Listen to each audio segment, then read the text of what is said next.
যতটুকু পারবেন চাপ দিবেন, ঢুকাই দিবেন, এটা আর কোনোভাবেই পড়বে না। পেছনে যদি কেউ বসে তাতেও সমস্যা নাই। অ্যান্ড সঠিক নিয়ম যেটা আমি জানতে পারছি সেটা হলো 2 আঙ্গুল দিয়ে হ্যান্ডেল ধরা, 2 আঙ্গুল দিয়ে ক্লাচ ধরা। এখন কথা হলো তাহলে তো ফুল ক্লাচ হবে না। চলেন তাহলে আমরা পাহাড় থেকে একজনের পড়ার কাহিনী শোনাই। উনি সবচেয়ে পেছনে পড়ে গেছিল। অ্যান্ড গ্রুপ রাইডে এটা হচ্ছে সবচেয়ে রিস্কি একটা পজিশন, যে আপনি ফুল গ্রুপের পেছনে পড়ে গেছেন এবং অনেক পেছনে পড়ে গেছেন ক্রসিং টাইমে। আর যখন ক্লাস ছেড়ে দেবেন এটার সাথে লেগে এটাকে সহ ঘোরাবে, চাকাকে সহ ইঞ্জিন ঘোরাবে। যখন হাফ ক্লাস করে রাখবেন তখন হচ্ছে এইটারে অল্প অল্প লাগলে কি হবে, এটাতে ঘুরবে ঠিকই, কিন্তু ইঞ্জিন যত জোরে ঘুরতেছে চাকা অত জোরে ঘুরতেছে না। দেন ক্লাস ছাড়ি অল্প, পিক আপ মারি বেশি, আর তখন স্টার্ট বন্ধ হয় না, কিন্তু বাইক তো চলতেছে ঠিকই, ইঞ্জিন গরম হইতেছে, ক্লাচ পড়তেছে। আর এইভাবে হলো আমরা ক্লাচ প্লেটটাকে পুড়ে ফেলি, মানে অদক্ষতার কারণে আমরা ক্লাচ প্লেটটাকে এইভাবে পুড়ে ফেলি।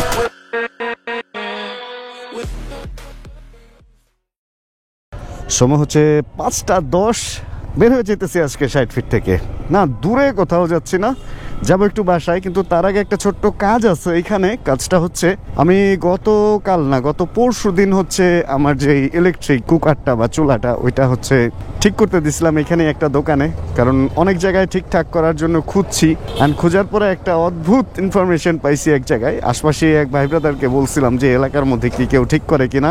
সে যেটা বললো যে এইখানে, আচ্ছা তার আগে একটু বলি, খালি ট্রাকের মেইন কাজ কি জানেন? খালি ট্রাকের মেইন কাজ হচ্ছে ধুলা উড়ানো। এই যে এই ট্রাকটা একদম খালি, কিচ্ছু নাই, এই ট্রাকগুলা যখন চলে যাবে রাস্তা দিয়ে তখন এমন ধুলা উড়বে। অ্যান্ড খালি বাসেরও, এই বাস আর ট্রাকের পেছনে থাকলে ধুলা খাইতে খাইতে অবস্থা খারাপ হয়ে যায়, কিন্তু এই ভাঙ্গা রাস্তা দিয়ে এগুলারে পার হয়ে যায়, আগে চলে যাবো এর কোনো ওয়ে নাই। আচ্ছা যাই হোক, ওই যে এলাকার যারা চুলা ঠিক করে তাদেরকে এলাকার ভাই ব্রাদার জিজ্ঞেস করছিল তোমরা কি ঠিক করো? ও বললো যে কয়টা এই পর্যন্ত ঠিক করছে কোনোটাই আসলে ঠিক হয় নাই, পরে আবার নষ্ট হয়ে গেছে, পার্মানেন্টলি ডেড হয়ে যায়। তারপরে হলো যারা এগুলা বিক্রি করে তাদের কাছে বললাম, তারা বললো যে হ্যাঁ ঠিক করা যাবে। অ্যান্ড পরে ওইটারে ওয়ার্কশপে পাঠাইছে, ওনাদের ওয়ারেন্টি ওয়ার্কশপে পাঠাইছে। অ্যান্ড বললো যে 1200 টাকা লাগবে, ফোনে বললো।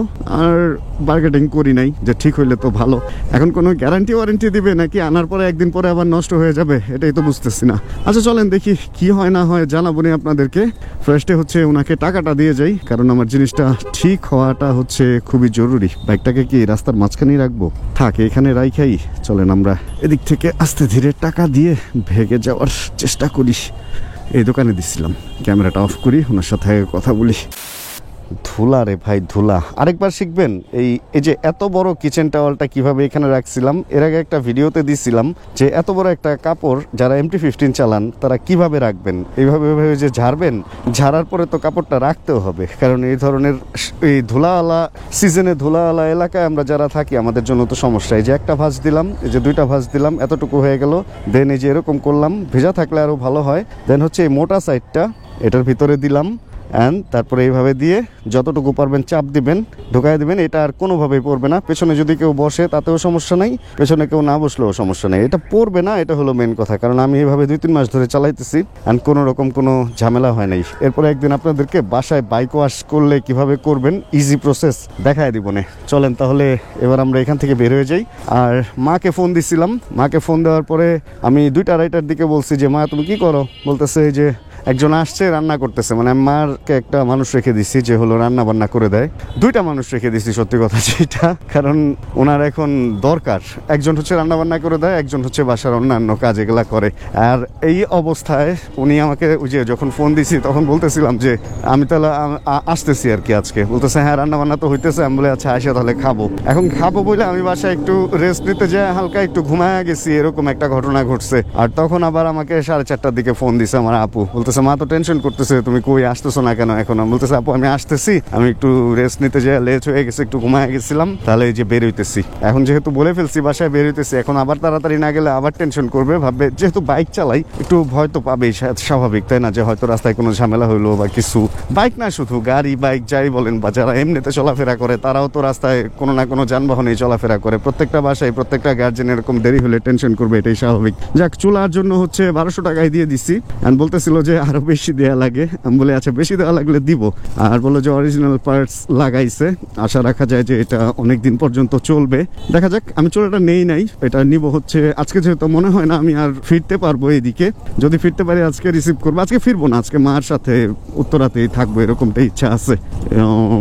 তাহলে কালকে যখন ফিরবো তখন এদিক থেকে চুলা নিয়ে ফিরবো। আর বাইকে চুলা একা নেওয়াও যায় না, আমার একজন সাপোর্ট দেওয়ার জন্য লোকও লাগবে। আর উত্তরা যাওয়ার পেছনে আরেকটা কাহিনী আছে, সেটা হলো আমার ওই যে একটা ক্যামেরার স্ট্যান্ড, ওইটা ট্রাইপড বা স্ট্যান্ড যাই বলেন, ওইটা উত্তরাতে আছে, ওইটা এবার নিয়ে আসবো। আর একটা বাঞ্জিকে কর তো কিনছি, আরেকটা বাঞ্জি আমার কাছে ছিল, দুইটা দিয়ে বাইকের পেছনে বাইধা নিয়ে আসবো ওইটা। আর যদি পারি দুইটাই নিয়ে আসবো, আমার দুইটা ট্রাইপড আছে।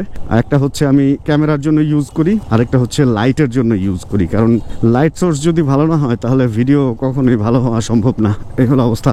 আচ্ছা, আমরা আজকে কোন দিক দিয়ে যাব বলেন তো? মেইন রোড দিয়ে যাব নাকি বেরিবাদ দিয়ে যাব? আপনারা বলেন কোন দিক দিয়ে গেলে আপনাদের ভালো লাগবে। মেইন রোড দিয়ে গেলে নর্মাল গতানুগতিক যে রোড দিয়ে যাই সে রোড, আর বেরিবাদ দিয়ে গেলে একটা ভালো হবে, সেটা হলো আমরা সৌন্দর্য দেখতে পারবো, সূর্য ডোবার যে সৌন্দর্যটা সেইটা দেখতে পারবো। বাট ঘোরা মনে হয় একটু বেশি পড়বে। চলেন দেখি, Beribadh main road, Beribadh main road নাকি দিয়াবাড়ি দিয়ে চলে যাবো, বুঝতেছি না কোন দিক দিয়ে গেলে ভালো হবে। আমি টোটালি আমার মাথায় খেলতেছে না যে কোন দিক দিয়ে গেলে ভালো হয়। একটা কাজ করা যায়, দিয়াবাড়ি দিয়ে গিয়ে বাবু ভাইয়ের সাথে দেখা করে দেন এলাকায় ঢোকা যায়। আচ্ছা দেখি কি প্ল্যান হয়, আগে জ্যামের অবস্থাটা দেখি, 60 ফিট থেকে আগে বের হই, তারপরে বাকিটা প্ল্যান করা যাবে। ভাই 60 ফিটে যে পরিমাণ জ্যাম খাইছি, একদিক দিয়ে ঢুকতে যায় আরেক দিক দিয়ে বের হয়ে গেছি। মানে এই ধরনের রাস্তায় বের হইলে কোনো প্ল্যানিং ঠিক থাকে না। যেদিকে যাইতে চাইছিলাম এখন মনে হইতেছে যত তাড়াতাড়ি যাইতে পারি অতই ভালো, এত শখ করে সুন্দর জায়গার কোনো দরকার নেই। আজকে আপনাদেরকে একটা জিনিস শিখাবো, ক্লাচ ধরার সঠিক নিয়মটা শিখাবো।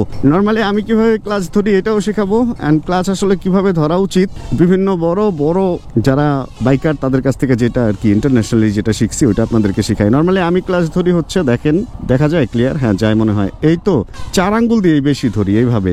সমস্যাটা হলো যখন ভাঙাচোরা থাকবে তখন হচ্ছে বাইক হাত থেকে ছুটতে পারে, এরকম যেহেতু এরকম থাকবে ছুটতে পারে।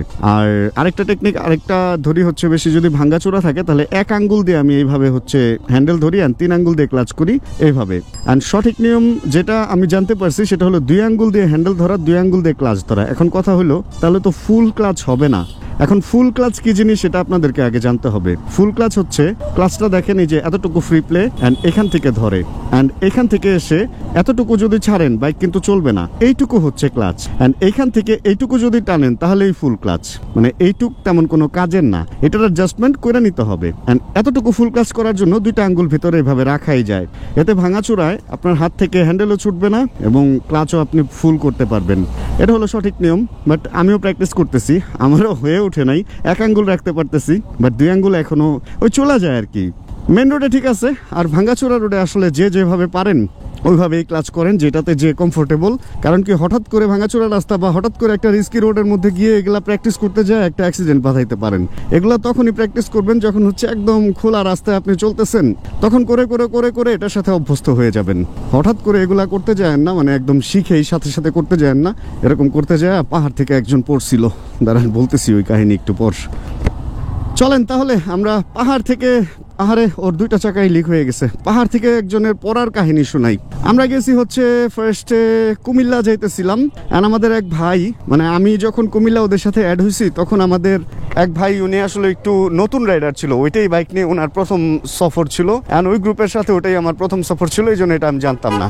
অ্যান্ড আমি আগে কুমিল্লা গিয়ে ওনাদের জন্য ওয়েট করতেছিলাম। ওনারা যখন 4-5টা বাইক আসলো, তারপর আমরা একসাথে হয়ে যখন রওনাটা দিলাম কুমিল্লা মিয়ামির সামনে থেকে, ভাই আমি জিক্সারে ছিলাম তখন, এমন টান দিল সবাই, ওইখানে সিবিআর জিক্সার এগুলা সবই ছিল, এসএফ ছিল। অ্যান্ড এই অবস্থায় মানে আমি ওনাদেরকে কোনোভাবেই ধরতেই পারতেছি না। আমারটা তখন এফআই ছিল আর কি বাইক, অ্যান্ড ওনাদের কার্বোরেটর, ভাই সিবিআর কার্বোরেটর সব নিয়ে ওনারা এমন টান দিতেছে, আমি 100-110-এ ওনাদের ধরতেই পারতেছি না, লেজি দেখি না বলতে গেলে। অ্যান্ড হঠাৎ করে দেখি সামনে 2-3টা বাইক দাঁড়ানো, অ্যান্ড আমিও দাঁড়াইলাম। অ্যান্ড একজন একজনের সাথে পরামর্শ করতেছে যে অমুকে কই, অমুকে মানে ওই লোক কই, ধরেন পাইথন ওনার নাম, পাইথন ভাই কই, অ্যান্ড পাইথন ভাইয়েরও তো খুঁজেই পাওয়া যেতেছে না। আচ্ছা ওনার নাম রাসেল ভাই আর কি, রাসেল ভাইকে খুঁজেই পাওয়া যেতেছে না। তারপরে আরেকটা বাইকও আসলো আমাদের গ্রুপের, অ্যান্ড সবগুলো আমরা মানে যেগুলো সামনে চলে গেছিলো ওগুলো ফেরত আসলো, যেগুলো পেছনে আমরা ছিলাম ওগুলো আমরা একসাথে হইলাম, অ্যান্ড ভাইরে তো আর খুঁজে পাওয়া যেতেছে না। পরে কি হইলো, পরে দুজন উল্টা গেল অ্যান্ড যাওয়ার পরে দেখি আমাদের একটা বাইক ফেরত আসতেছে, যে বাইকটা হারায় গেছে সেটা না কিন্তু অন্য একটা বাইক ফেরত আসতেছে, কিন্তু ওইটার মধ্যে হচ্ছে পাইথন ভাই বসা আর কি, মানে রাসেল ভাই বসা। পুরাই অবাক, কিরে ভাই ঘটনা কি ঘটলো। তো বিভিন্ন রকম জিনিস মাথায় আসতেছিল। আসলে আমরা ভাবছিলাম উনি অ্যাক্সিডেন্ট করছে, খুব বাজে কিছু বা এরকম, দেখলাম উনি মোটামুটি সুস্থ সবল অন্য একটা বাইকে আসছে, কিন্তু ওনার বাইক ওনার সাথে নেই। তো আমরা ভাবছি যে হয়তো বাইক ছিনতাই হয়েছে বা কিছু একটা এরকম ঘটনা ঘটছে। তারপর তাকে দেখে মোটামুটি খুশি আশ্বস্ত হইলাম যে না সুস্থ সবল ফিরছে। এরপরে জিজ্ঞেস করলাম ভাই কি হয়েছে বলেন তো, বলতেছে আরে ভাই এই অবস্থা। মেইন ঘটনা এবার শুনেন কি হয়েছে। আমরা যখন স্পিডে ছিলাম উনি সবচেয়ে পেছনে পড়ে গেছিল, অ্যান্ড গ্রুপ রাইডে এটা হচ্ছে সবচেয়ে রিস্কি একটা পজিশন যে আপনি ফুল গ্রুপের পেছনে পড়ে গেছেন এবং অনেক পেছনে পড়ে গেছেন ক্রসিং টাইমে। ওই টাইমে আপনার একটা টার্গেট থাকবে হচ্ছে আপনি ক্রস করে এসে গ্রুপ ধরবেন, এবং সেকেন্ড টার্গেট থাকবে অন্যান্য যেগুলার পেছনে পড়তেছেন ওগুলাকে ওভারটেক করে আমাদেরকে ধরা। আর আমাদের ব্যাপারটা কি হবে, ওনাকে তো আমরা পার করে ফেলছি অনেক আগে, এবং তারপরে আমরা আরো বেশ কয়েকটা ক্রসিং করে করে করে করে আগাইতে থাকবেন। ওনার জন্য এগুলা চ্যালেঞ্জ হয়ে দাঁড়াবে। এই একটা জায়গায় উনি আটকাইতে থাকবেন। সেম জিনিসটাই হয়েছে, উনি একটা ট্রাকের পাশ দিয়ে আগাইতে গেছিল, অ্যান্ড ট্রাকের পাশ দিয়ে আগাইতে গিয়ে দেন ট্রাকের চাপে রোড থেকে ডান পাশে, কিন্তু রোড থেকে জঙ্গল ছিল, জঙ্গল পার হয়ে নিচে পড়ে গেছিল। নিচে পড়ার পরে মানে বাইকটা পড়ছে ওনার পায়ের উপর, অ্যান্ড উনি উঠতেও পারতেছে না। ভালো যে সাইলেন্সার পাইপ বা গরম ইঞ্জিন ওনার পায়ের উপরে পড়ে নাই, উনি উঠতেও পারতেছে না। এই অবস্থায় উনি যেটা করতেছিল, উনি মোবাইলের পকেট থেকে মোবাইল বের করে লাইট এরকম করতেছিল। অ্যান্ড আমাদের ভাইরা যখন ফেরত গেছে তখন ওই লাইট দেখছে, লাইট দেখে যায় ওনাকে উঠাইছে, অ্যান্ড উনি যেহেতু পায়ে একটু ব্যথা পাইছে ওনাকে একটা বাইক দিয়ে পাঠিয়ে দিছে। আর ওরা হচ্ছে ওর বাইকটা উঠায় নিয়ে আসবে এই প্ল্যানে আর কি, ওরে আগে পাঠিয়ে দিছে। যাক, যেই কথা সেই কাজ। এ হচ্ছে ওনার ফার্স্ট অ্যাক্সিডেন্ট, এবং এইটাই শেষ না, এরপরে আরও ঘটনা আছে। পাহাড় থেকে পড়ে যাওয়ার ঘটনা তো এখনো বলিই নাই। তারপরে আমরা গেলাম কুমিল্লা থেকে দেন রাঙামাটি। অ্যান্ড রাঙামাটি যাওয়ার পর আমাদের রাঙামাটির আরেক পাইথন ভাই আছে, উনি উনাকে রাইডিং শেখাইতেছিল যে কিভাবে কর্নারিং করবে পাহাড়ে। কারণ আমরা রাঙামাটি থেকে হচ্ছে ওই পাহাড়ি রাস্তা যেটা আছে, যেটা দিয়ে ইসে যায়, কাপ্তাই যায়, জ্যাম ছাড়ে না কেন, ওই কাপ্তাই রোডে যাব। অ্যান্ড ওইখানে যখন যাব ওনাকে কাহিনী শুনে কর্নারিং শেখাইতেছে যে কিভাবে কাট করবে, কিভাবে কাট করার সময় কর্নারিং এর সময় অপোজিট সাইড থেকে গাড়ি আসতেছে কিনা এগুলা দেখবে, কোন গিয়ারে কখন রাখবে, সিটের মধ্যে পাছা কতটুকু থাকবে এবং কতটুকু পাহা বাঁকাবে, এগুলা শিখাইতেছিল। ইঞ্জিন ব্রেক হাবি জাবি এত কিছু শিখায় ওনার মাথা দিছে ঘোলায়া। এখন উনি সেই রোডে পাহাড় থেকে যখন মানে উঁচু পাহাড় দিয়ে এইভাবে নামতেছি, উঠতেছি, ডানে বায়ে ঘুরতেছি, ইউ টাইপের জায়গা ঘুরতেছি, ডি টাইপের জায়গা, সি টাইপের জায়গা, এরকম ঘুরে টুরে চালাইতেছি। এখন আমি একটু পেছনে পড়ছি, আমি আর মেবি জীবন ভাই আমরা দুজন ছিলাম কিনা, আমরা একটু পেছনে পড়ছি। পেছনে পড়ার পর আমরা একটু পানি টানি খাইছি, না আমি আর মলা ভাই ছিলাম, সরি। পানি টানি খেয়ে আমি ক্যামেরা সেট করে আবার উঠলাম, ব্যাটারি চেঞ্জ করলাম। হঠাৎ যাইতেছি পাহাড় থেকে নেমেই একটা এরকম সি টাইপের টার্ন আছে, অ্যান্ড ওইখানে দেখি আমাদের বাইকগুলা সব দাঁড়ানো। আচ্ছা কি কাহিনী হয়েছে, সেই রাসেল পাইথন ভাই আরেকবার পড়ছে, অ্যান্ড আরেকবার পড়ছে হচ্ছে ওই যে পাহাড় থেকে নামার সময় উনি ইঞ্জিন ব্রেক ধরে, হয়তো আমার যেটা মনে হইতেছে হয়তো উনি মেইন ব্রেকই ধরতে মানে ওই সাকসেসফুলি ধরতে পারে নাই, অ্যান্ড এই দুইটা একসাথে গেরাকলে পড়ে ওনার অবস্থা খারাপ, উনি অল্পের জন্য পাহাড় থেকে নিচে পড়ে নাই। সেকেন্ড টাইমের মতো অ্যাক্সিডেন্ট। তার মানে ঘটনাটা যেটা বলতেছিলাম যে কোনো কিছু যদি শিখলে ওইটা আগে ভালো রোডে প্র্যাকটিস করতে হবে আপনাকে। একবারে অ্যাকশনে যাওয়া যাবে না, একবারে অ্যাকশনে গেলে যেই ধরনের ঝামেলা হবে। সে যদি আর বেশি না 1 থেকে 1.5 ফিট বেশি পাহাড়ের ওই পাশে যেত, পাহাড় থেকে সে এত নিচে পড়তো যে তাকে ওই দিন খুঁজে পাওয়া যেত কিনা এর কোনো গ্যারান্টি ছিল না। তাই আমি বলবো যে half clutch, full clutch, half brake, full brake, এগুলা কিভাবে ধরবেন এগুলা অবশ্যই এগুলার ভিডিও দেখে শিখবেন, এবং এগুলা ফাঁকা রোড, ভালো রোডে যে এরকম যখন ভালো থাকবেন তখন এগুলা প্র্যাকটিস করবেন যে আসলে কোনটা কোনভাবে কিভাবে ইউজ করবেন। একবারে অ্যাকশনে যায় না ভাই, বিপদ হয়ে যাবে। যাক, আমরা কথা বলতে বলতে চলতে চলে আসছি হচ্ছে চিড়িয়াখানা মোড়ে। এটা হলো কি বলে এটা ঈদগাহ মাঠের মোড় থেকে ওই যে সামনের ওটা চিড়িয়াখানা মোড়, সোজা গেলে চিড়িয়াখানা। অ্যান্ড চলেন আমরা যেহেতু এদিকে চলেই আসছি, এই জ্যাম জটলার রোডে আর না ঢুকি, আমরা বাম দিক দিয়ে বেরিবাদ দিয়ে শান্তিতে চলে যাই, শাহালি থানার দিক দিয়ে বেরিবাদ দিয়ে একদম সুন্দর একটা আবহাওয়া দেখতে দেখতে চলে যাই। এই মোটরসাইকেল বা বাইকটা হচ্ছে এমন একটা যান, এটার পদে পদে ফান অ্যান্ড পদে পদে আসলে বিপদও। বাইক যখন প্রথম চালানো শিখতে যাবেন তখন যেমন এটাকে রিস্কি মনে হবে যে আরে সার্কাসের মতো 2 চাকার উপরে একটা জিনিস দাঁড়ায় আছে, এর মধ্যে আবার কত গিয়ার ব্রেক, কত কি কাহিনী, কিচ্ছা থ্রটলও মারতে হয়। ঠিক ওই রকম যখন আপনি এটা শিখে যাবেন তখন এটা আপনার কাছে ওই ব্যাপারগুলাই ফান হয়ে দাঁড়াবে যে ব্যাপারগুলো আপনার কাছে কঠিন লাগতো। কিন্তু কখনো এটা ভুলে গেলে হবে না যে এটা একটা রিস্কি যান। যেমন আমরা প্রথম দিকে আমি যখন বাইক নিয়ে বের হইতে হবে, ওরে ভাই মেইন রোডে যেতে হবে, ওরে ভাই দূরে কোথাও যেতে হবে, ওরে ভাই কি না কি বিপদ। এখন মনে হয় আরে বাইক নিয়ে বের হইতে হবে, ও ওয়াও কি ফান, কত সুন্দর ব্রেক করব, কত সুন্দর থ্রটল মেরে আবার টান দিব, কত সুন্দর কর্নারিং করব, এই জিনিসগুলো এখন ফান মনে হয়। বাট ফানটাকে মনের ভিতরে রেখে সাবধানতাটাকেও মনের ভিতরে রাখতে হবে, দুইটাকেই বুঝতে হবে, কারণ একটা দুর্ঘটনা হচ্ছে সারা জীবনের কান্না। তাই যেহেতু এটা দ্বিচক্রযান বা 2 চাকায় চলে সেহেতু অল টাইম বিপদ আপনার সাথেই আছে। আর এটাও সত্যি কথা, যেখানে যত বেশি ফান ওইখানে তত বেশি বিপদের আশঙ্কাও থাকে। সো যখনই বাইক চালাবেন ওই ব্যাপারটা মাথায় রাখবেন যে বাসায় কেউ আপনার জন্য ওয়েট করতেছে, অ্যান্ড যদি একটা অ্যাক্সিডেন্ট আপনার সাথে হয়ে যায়, বাসায় যে ওয়েট করতেছে তা তো করতেছে, এছাড়াও আপনাকে অনেক দিনের জন্য একটা সমস্যার মধ্যে কাটাইতে হবে বা রিকভারে অনেক টাইম লাগবে। অ্যান্ড যদি বড় মাপের অ্যাক্সিডেন্ট হয় তাহলে আপনি আর ফেরত আর নাও আসতে পারেন। এই ব্যাপারটা মাথায় রেখে চালাইতে হবে। এই কোন জ্যামে পড়লাম রে ভাই। অনেকে বলে না যে হাফ ক্লাস করে বাইকটাকে পুরো ধ্বংস করে ফেলছে বা হাফ ক্লাস করে ক্লাস প্লেটটা পুড়ে ফেলছে। আজকে হাফ ক্লাস অ্যান্ড ফুল ক্লাসের একটা ফুল ধারণা আপনাদেরকে চলেন এই ময়লার পাশে দাঁড়ায় দিয়ে ফেলি, একটু গন্ধ লাগবে বাট এখানে দাঁড়ায় দিয়ে ফেলি। নর্মালি ক্লাচের কাজ কি? ক্লাচের কাজ হচ্ছে গিয়ারে থাকা অবস্থায় যখন আপনি এটাকে টেনে ধরে রাখবেন তখন ইঞ্জিন থেকে চাকার যেই ঘর্ষণটা ওটাকে আলাদা করে রাখবে, মানে চেইন ড্রাইভ দিয়ে যে চাকা ঘোরায় ওটাকে আলাদা করে রাখবে। ইঞ্জিন সবসময় ঘুরতেই থাকবে, থ্রটল যখন দিবেন তখন আরো জোরে জোরে ঘুরবে, এন্ড চাকার যেই ব্যাপারটা ওইটা এরকম থামা থাকবে। আপনি যখন ফুল ক্লাচ করবেন তখন এটা থেকে এটা আলাদা থাকবে, এন্ড যখন ক্লাচ ছেড়ে দেবেন এটা এটার সাথে লেগে এটাকে সহ ঘোরাবে, চাকাকে সহ ইঞ্জিন ঘোরাবে। যখন হাফ ক্লাচ করে রাখবেন তখন হচ্ছে এইটারে অল্প অল্প লাগবে, অল্প অল্প লাগলে কি হবে, এটাতে ঘুরবে ঠিকই কিন্তু ইঞ্জিন যত জোরে ঘুরতেছে চাকা অত জোরে ঘুরতেছে না। সেক্ষেত্রে এই মাঝখানের জায়গাগুলা ক্ষয় হইতে থাকবে ঘর্ষণের কারণে, কারণ একদম দুইটা সুন্দর মতো লাগে নাই, খাপের খাপ বসে নাই। এখন হাফ ক্লাস মানুষ কেন করে এটাও বলে দিই। হাফ ক্লাস মানুষ তখনই করে যখন হচ্ছে দাঁড়ান, এই যে এখান থেকে আমি একটু থেমে আপনাদেরকে দেখাই। ধরেন বাইকটা থামা আছে, এই যে আমি ক্লাচ ধরলাম, এই যে গিয়ারে ফেললাম, এই যে থ্রটলটা একটু একটু দিয়ে দেন দেখেন এই যে শুরু করে দিলাম। অ্যান্ড প্রথম যখন আমরা বাইক চালানো শিখতে যাই তখন এই টাইমটা কি হয়, থ্রটল অ্যান্ড ক্লাচের অ্যাডজাস্টমেন্টটা মানে আমাদের হাতে থাকে না, দুইটার খেলাটা কতটুকু খেলাইতে হবে এটা আমরা বুঝি না, এবং না বুঝতে গিয়ে আমরা ফট করে স্টার্টটা বন্ধ করে ফেলি। অ্যান্ড এই স্টার্ট বন্ধ হয়ে যায় এই ভয় পাইয়া, দেন ক্লাচ ছাড়ি অল্প, পিক আপ মারি বেশি, অ্যান্ড তখন স্টার্ট বন্ধ হয় না, কিন্তু বাইক তো চলতেছে ঠিকই, ইঞ্জিন গরম হইতেছে, ক্লাচ পড়তেছে, অ্যান্ড এইভাবে হলো আমরা ক্লাচ প্লেটটাকে পুড়ে ফেলি। মানে অদক্ষতার কারণে আমরা ক্লাচ প্লেটটাকে এইভাবে পুড়ে ফেলি।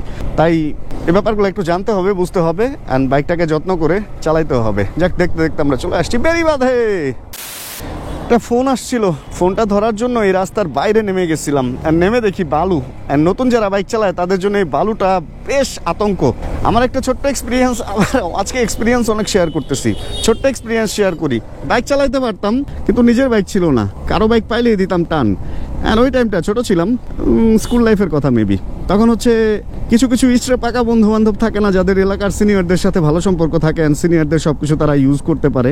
ওইরকম একজন বন্ধু ছিল আমাদের, সুমন নাম। ও মাঝে মধ্যে একটা বাইক নিয়ে আসতো, পেপার কিচ্ছু নাই, সম্ভবত কি একটা ব্র্যান্ডের যেন একটা টু ভ্যালভ তো না, ওটারে কি বলে, টু ভ্যালভ তো না, ওইটা হলো টু স্ট্রোক বাইক নিয়ে আসতো, সুজুকি মেবি নাকি ইয়ামাহা নাকি কি যেন একটা ব্র্যান্ডের। ওইটা আনলেই বলতাম ভাই একটু দাও না চালাই। চালাই প্রথম যে কোনো জিনিস আসলে চালাইতে গেলেই মনে হয় যে সবচেয়ে বেশি পাওয়ারটা টেস্ট করে ফেলতে হবে, দিতাম টান। এরকম রাস্তার মধ্যে তখন তো কনস্ট্রাকশন অনেক বেশি ছিল আমাদের এলাকায়, রাস্তার মধ্যে বালু থাকতেন, বালুর এখানে গিয়ে আর থামাইতে যা ব্রেক ধরলেই, তখন তো আর এই হাইড্রোলিক ব্রেক এত কিছু ছিল না, সামনের ব্রেক ধরতেই চাইতো না ঠিক মতো, কেবল তারের ব্রেক ছিল। আর পেছনের ব্রেক যখন মারতাম ফুস মানে মনে হয়তো এই বুঝি পড়ে গেলাম। এরকম ঘটনা অনেক ঘটছে আমার। আজকে এই বালুতে যায় থামাইতে যায় একটু এরকম হয়ে আমার মনে পড়লো এই পুরানা দিনের কথা, যে যখন বাইক চালান শিখতাম তখন এই ধরনের অদ্ভুত সিচুয়েশনে অনেক পড়ছি। আচ্ছা, আমরা হচ্ছে বেড়িবাঁধ রোডে চলতেছি, আর মাগরিবের আজান দিয়ে দিছে অলরেডি। সুন্দর একটা অবস্থা, রোদ দেখা যাইতেছে না, একদম সূর্যের আলো পুরো ডুবেই গেছে, কোনো লালিমাও দেখা যাইতেছে না, হালকা হালকা কুয়াশা আছে। আর লাস্ট 2 দিন মোটামুটি ভালোই পড়ছে। এটারে কি বলে, আর এটা কি কালো গ্লাসের ভিআইপি গাড়ি মনে হয়, পুলিশ প্রোটোকল দিয়ে নিয়ে যেতেছে। আচ্ছা যেটা বলতেছিলাম, কি যেন বলতেছিলাম, ও কয়দিন ধরে 2 দিন ধরে আবার একটু ঠান্ডাটা মোটামুটি ভালোই পড়ছে, বেশ ভালোই লাগতেছে আমার, ঠান্ডা পড়লে ভালোই লাগে। অ্যান্ড শীত তো আসলে এবার ওইভাবে পড়লোই না ঢাকার শহরে বলতে গেলে।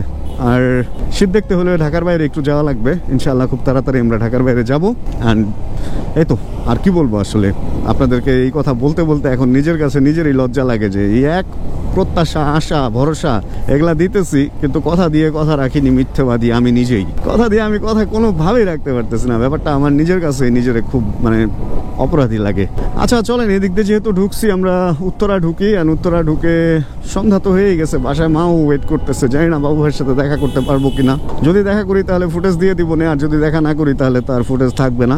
আর আজকে আর ভিডিও রেকর্ড না করি, কারণ অলরেডি ডার্ক হয়ে গেছে। অ্যান্ড এই রোডটা বেশ রিস্কি, ডার্কের মধ্যে এই রোডে আমার এমনি ভাইজার হচ্ছে কালো, দেখাই যায় না, এর মধ্যে ভিডিও করতে গেলে আরও মানে দেখার কিছুই থাকবে না। তাহলে আজকের ভিডিওতে কোনো কিছু যদি ভালো লাগে প্লিজ একটা লাইক দিয়ে দিন, চ্যানেলে যদি নতুন হন প্লিজ সাবস্ক্রাইব করে আমাদের ফ্যামিলি মেম্বার হয়ে যান, জানাবেন কে কোন জায়গা থেকে ভিডিও দেখছেন। অ্যান্ড যতক্ষণ পরবর্তী আবার নতুন ভিডিও নিয়ে আমি না আসতেছি, ততক্ষণ ইনশাআল্লাহ আমরা থাকবো ভালো, আমরা থাকবো সুস্থ। এবং এদিক দিয়ে কি ঢুকবো, এই হলে এই জায়গার অবস্থা ভাই, ওভারটেক এত মানে টাফ এই রোডে।